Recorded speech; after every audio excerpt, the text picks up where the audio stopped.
Kowalczyk est avec nous sur ce plateau. Bonjour docteur. Bonjour. Alors ces positions, ce mouvement de protestation que nous venons d'entendre, est-ce que c'est inquiétant ?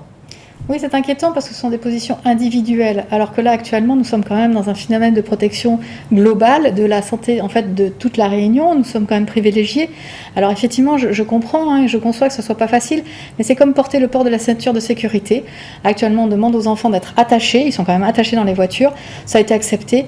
Il faut le faire pendant tant que nous n'aurons pas été vaccinés et qu'on n'aura pas assez de protection pour tout le monde. Alors on a entendu des parents qui protestent contre le port du masque à l'école pour les marmailles. Est-ce qu'ils ont raison de s'inquiéter, de s'interroger ? Ils peuvent s'interroger effectivement parce que si l'enfant a des maux de tête et tout ça, on voit arriver des masques quand même, alors que certains disaient c'est le visage, on voit arriver des masques avec des plexiglas qu'on pourra peut-être un peu mieux adapter à l'enfant, mais aussi il faut protéger le corps enseignant. Il y a certains corps enseignants qui ont aussi des problèmes de santé et qui sont peut-être bien contents d'être protégés aussi parce que les enfants, on le voit actuellement en Grande-Bretagne en tout cas, il y a de plus en plus de contagion chez les enfants maintenant que les personnes sont vaccinées. Alors en parallèle, nous l'avons entendu au début de ce journal, nouvelles restrictions contre l'épidémie, renforcement du protocole sanitaire dans les grandes surfaces. Comment ces lieux favorisent-ils la contagion ?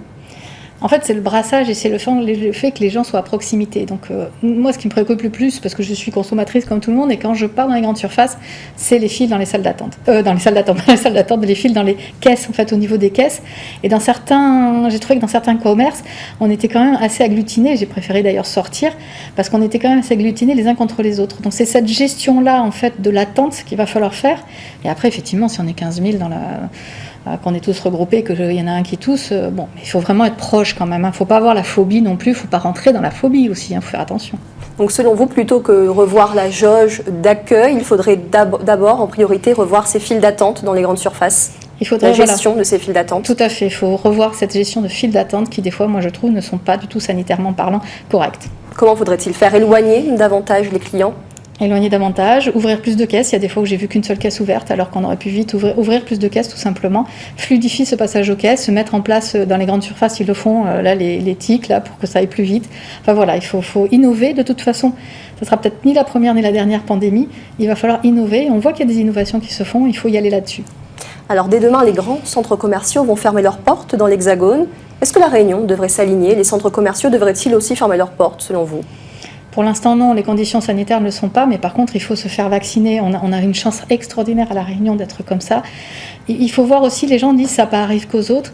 Il faut dire qu'en ce moment, on a entre 300 et 600 morts par jour. 300-600 morts par jour, c'est à peu près un vol long courrier qui se scratche tous les jours.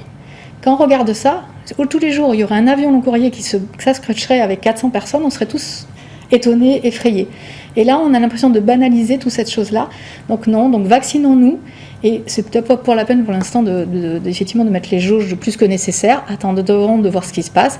Et lorsqu'il y aura de voir ce qui se passe, et toujours ce que j'ai dit depuis le début, soi-même, un autoconfinement, soi-même se laver les mains. Vous allez faire les soldes, on en parlait tout à l'heure, vous allez faire les soldes, vous touchez des vêtements, vous vous lavez les mains avant, après. Et en ce qui concerne enfin la situation sur le variant sud-africain, est-ce que les restrictions prises autour du trafic aérien sont-elles suffisantes ? Alors, les nouvelles ont été très bonnes, effectivement. D'entendre les mesures impérieuses revenir. Je sais que maintenant, il y a des contrôles systématiques sur chaque vol qui vient de Mayotte. Il faudrait, pareil, qu'il y ait des contrôles sur tous les vols long courriers qui arrivent à La Réunion. Merci beaucoup, Dr Kowalczyk, pour cet éclairage sur la situation sanitaire à La Réunion. Merci beaucoup à vous.